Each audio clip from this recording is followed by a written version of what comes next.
तुम्ही पाहत आहात MCN न्यूज मराठी।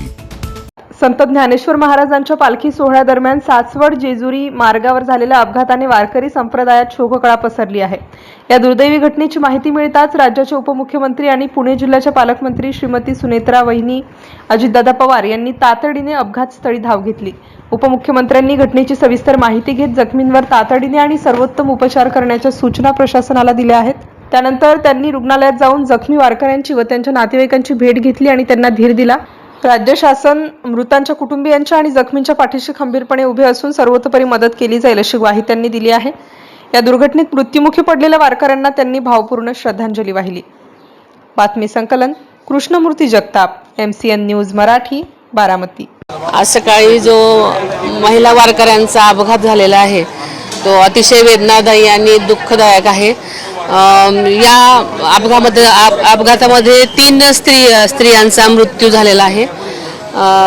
त्यांना मी भावपूर्ण श्रद्धांजली वाहते आणि खरोखरच मनाला धक्का देणारी घटना आहे।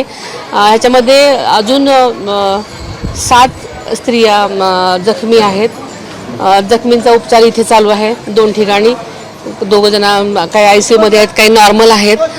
त्यामुळे उपचार अतिशय चांगल्या प्रकारे चालू आहे आणि चांगल्या प्रकारे काळजी घेण्याची मी त्यांना सगळ्यांनाच प्रशासनातर्फे सूचना दिलेल्या आहेत। जे जखमी झाले किंवा जे मृत्युमुखी पडले त्यांच्या कुटुंबियांना शासनाच्या माध्यमातून काय मदत करायची? आपल्याला माहिती आहे की मागे सुद्धा एक GR निघाला होता की वारकरी लोकांना मृत व्यक्तींना 4 लाख रुपये आपण त्याच्यामध्ये जाहीर केलेले आहेत आणि जखमींचा खर्च सुद्धा त्याच्यामध्ये 2-3 प्रकारचे म्हणजे खूप क्रिटिकल असेल तर 74,000 रुपये वगैरे अशा प्रकारचे आपण खर्च देणार आहोत।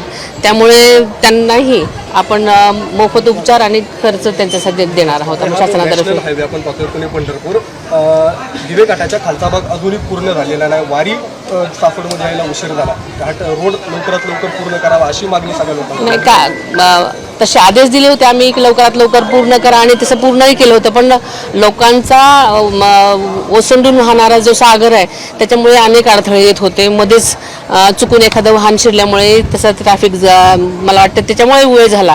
पण शासनाने सर्वतोपरी सगळ्याच बाजूने पूर्ण तयारी केलेली होती आणि तसे पूर्वतयारीचे आम्ही अनेक मीटिंग्स घेऊन असा आढावा घेऊन त्यांना आदेशही दिले होते। त्याप्रमाणे पालखी यायच्या अगोदर तशी पूर्णपणे तयारी झालेली होती।